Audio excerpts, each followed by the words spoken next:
Greetings, Otaku Faithful. Thank you for joining me again this week. Once again, this is Larry Williams, OAW Commander-in-Chief, back from another hiatus with a new venue, and here to bring you a new Vikings review right here on Otaku Assemble Weekly. And finally, I'm back to bring you all the latest in this week's Vikings episode review. And this is my review of Season 4, Episode 5, entitled Promise. Now, general thoughts on this week's episode. Solid episode and the best setup episode we've had this season so far. The first few episodes we were still dealing with the aftermath of the events from Season 3, and now finally with last week's episode, but especially in this week's episode, now we're starting to set up the events that we'll see later on in the season, and we've got a way to go. This is the first season that will include 20 episodes, so now we're starting to see where all the chips are going to fall and what some of the conflicts that we'll be seeing later on in this season, what those things will be. And that will be the main theme for this review, is the idea of setups. So, one thing I do want to comment on straight out of the gate is that I appreciate going into Season 4 after introducing a new location, which is France. In Season 3, now we pretty much have 3 separate stories all occurring in 3 separate locations. So it does kind of, it expands the world of the series, and it makes it a lot easier to review, because now I can just do it like I used to do my Game of Thrones reviews, tackle each thing by location. So that's what we're going to do. Let's jump into the thing. All right, cool. So first off, I'm going to start off in England, and once again, sticking to the topic of setup. What's the big thing setting up there? Finally, we are setting up for the full-blown invasion of Mercia. Now, for those of you all who are following my reviews in Season 2, and those of y'all who remember when King Ecbert was first introduced, his main goal was Mercia is a warring nation. It's one, you have multiple factions, multiple warlords, multiple powerhouses there, and it's just, right for the taking. And he's been biding his time, playing politics. Now, because there's a full fallout in Mercia, him, King Elia, and they still have Queen Kwenthrith, which is just a matter of time before they end up turning on her and overthrowing her and taking over the kingdom. So now that all of the parties to be have decided, no, the only course of action to take is a full-blown invasion of the country, Ecbert, he's on cloud 9 right now, because that's what he's wanted all along. Funny thing though, and this will be real interesting to keep an eye out for later on in the season. If you all will remember from last week's episode, when they were first discussing how would they respond to the attempt on Queen Kwenthrith's life, Elia was the one who was like, no, we just need to go ahead and we need to take over. However, Ecbert's still playing politics. He's still saving face. He's still playing nice with this idea that, no, we're going to, return her to the throne. We're going to protect her son, this, that, and the other. At some point in time, those two figureheads are going to have to clash. Why? Because both of them cannot rule that country equally. Although, if you will recall, their plan was to split up the nation amongst themselves. But at some point in time, one of them is going to try and claim the whole thing for the other. So it's just a matter of time until we see that fallout. It's also worth noting that with the character strains, the relationship strains that they have developed amongst the characters themselves, we already have Elia, who has a strain with his daughter, Judith, who has a strain with Ecbert's son, Ethelwulf, who is her husband. And so how that inner turmoil is starting to play, it's just a matter of time before that ends up displaying itself on the political scale. But I thought that was all well done. I thought mainly because, especially in this episode, because they did focus on that one aspect of the story. We didn't get any of the allegory this episode. We didn't get any of the, I guess you could say, extracurricular things. Some of the stuff that they dwell on to help develop the characters, that's all fine and dandy. But this episode, they decided to, stick to the meat and potatoes, and so driving the plot forward. And I appreciate that. That was awesome. So now let's go ahead and let's move this discussion over to France, which is going to be my bridging location between England and then the Vikings, because what's going on in France, more or less we follow up on Rollo now that he's completely acclimated, now that he's completely initiated into the Frank fold. He is working with Count Ordo in pretty much developing France's defenses for whenever Ragnar and the rest of the Vikings decide to come back to Paris. So Rollo seems pretty hell-bent on, making a stand and making sure that Paris still stands whenever the fallout, whenever the conflict arrives. And it makes sense. It makes sense because if you think about it, just following up on what we saw last season, when Rollo agreed to stay in Paris and agreed to marry the princess and whatnot, Paris, that's his new home now. In the season premiere, we saw that when he turned on the Vikings who were still there. So I think that with Rollo, especially, what we've seen of his character before and just his entire character arc, it's like now he's in a place where he has something of his own and he has something that is, he has something worth fighting for, more so because it's not for the name of his, it's not for the sake of his brother anymore. And it's not for the sake of the Vikings anymore. This is his. And even the princess was talking about that, how he needed to sort of, play politics and climb that social ladder so he can get in good with the emperor, forcing the emperor to rely on him more and so on and so forth. So I'm just curious to see, though, how this whole thing play out when and if Ragnar ever does decide to go back to Paris. Because we've had the sibling rivalry the whole series. We've had Ragnar and Rollo. We've been doing this, 3 of the 4 seasons? So once we get to this scale, where it's pretty much, they're both monarchs of their respective lands. So how much grander can the sibling rivalry get? We'll see. But since I brought up Ragnar, let's go ahead and let's segue over to what's happening with the Vikings, because there are so many things going on over there. I'm going to start with Ragnar because it dawned on me. This is the first time I've been talking about Ragnar on camera since he became king. And what's interesting about Ragnar, I will say this, at the start of season 4, I didn't care too much what they were doing with him, because if you really think about it, Ragnar doesn't even get that much camera time anymore.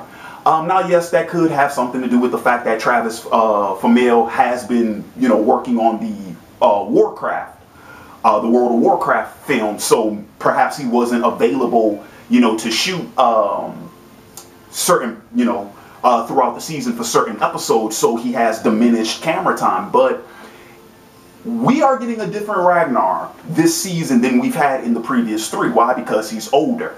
This is his 2nd season. He's King Ragnar now. And we saw in last season with his conversations with Ecbert and also with his conversations with Bjorn, that whole idea of heavy, lies the head that bears the crown. That's really weighing on Ragnar. And it has been for the last 2 seasons. So now he's getting older. Now he's starting to really question his mortality, because he just got over a life-threatening illness. He's questioning what's going to happen to him after he passed. The visions of the doors to Valhalla being locked away from him because of his affiliation with the Christian faith and whatnot. So all these things, going on, not to mention turmoil on the home front, what's going on with Aslog and her affair last season, and this and the other. So Ragnar's already not right in the head. Then he got turmoil at the home front, and now we have this new character, King Harold, who was introduced at the end of last week's episode. Of course, this guy is a threat. He talks about he wants to be king of all Norway. Aslog told him in the previous episode, that means you'll have to overthrow my husband. So at some point in time, those two are going to have to clash, because when you decide, oh, I'm going to rule them all, well, that means you have to get all the other kings under you to fall into the fold. We know Ragnar's not that kind of guy. So the good thing, though, is that although Ragnar, here's another thing, too, when you talk about the aging Ragnar, he's lost all of his friends.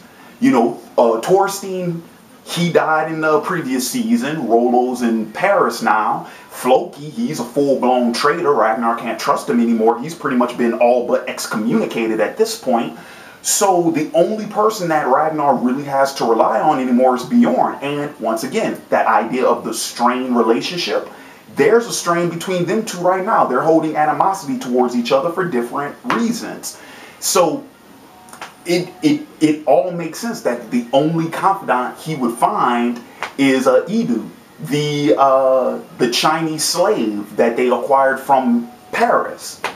And what's going on with her? I mean, she's pretty much fulfilling the same role that Athelstan did. She's the foreigner, she's the stranger, she's the one with the intriguing culture that Ragnar is just completely wrapping his brain around, because Ragnar is an inquisitive type of character. He's always been that way.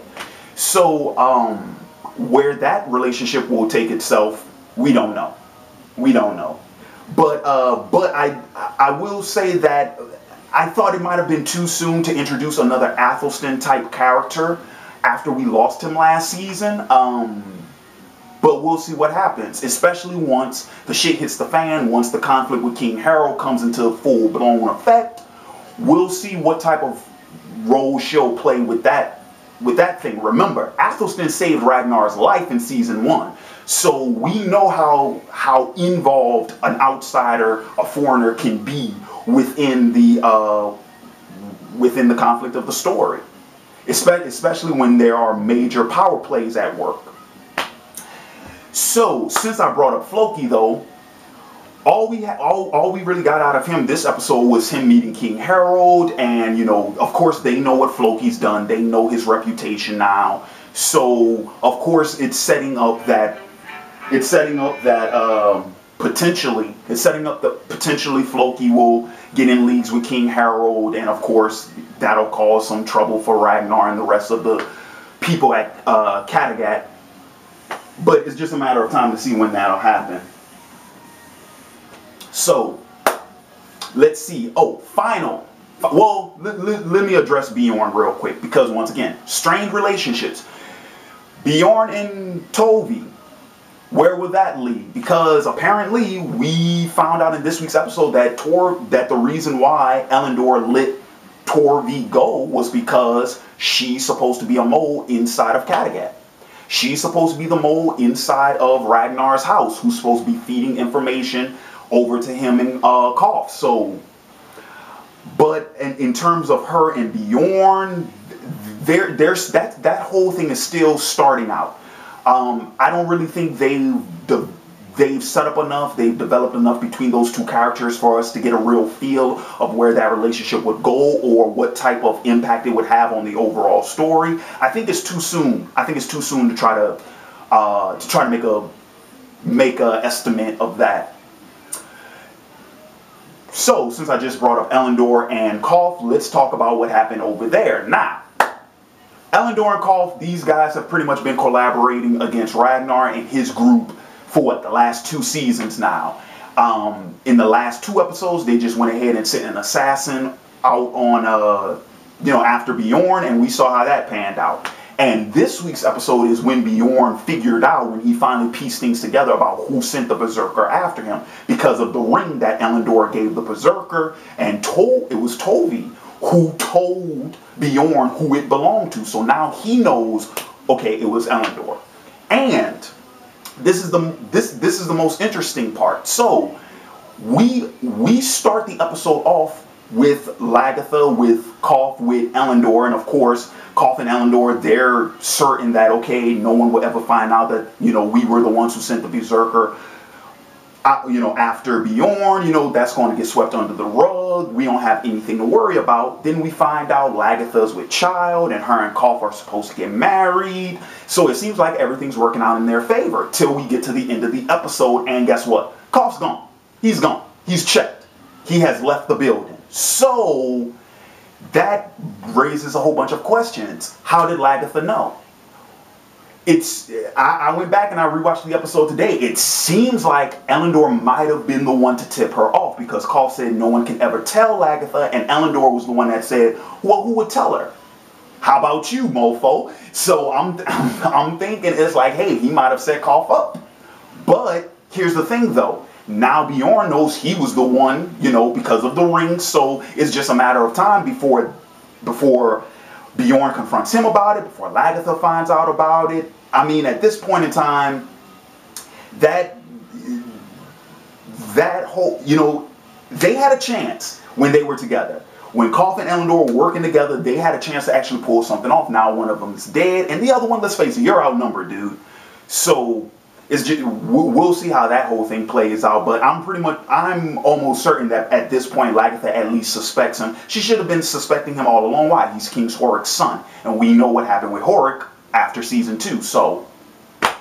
But anyway, so that pretty much wraps up my thoughts on this week's Vikings episode review. Like I said, solid episode, a lot of good setup, and the chips are starting to fall into place. Now we got a pretty good idea of what type of conflicts we'll be seeing throughout the rest of the season. So I want to thank you all for joining me again this week. In the comments below, please leave your thoughts on this week's episode. Let me know what you guys think about anything that I've mentioned in this review. And if you like this review, if you want to see more of them, please feel free to subscribe to my channel. Subscribe to Otaku Assemble. Subscribe to OAW.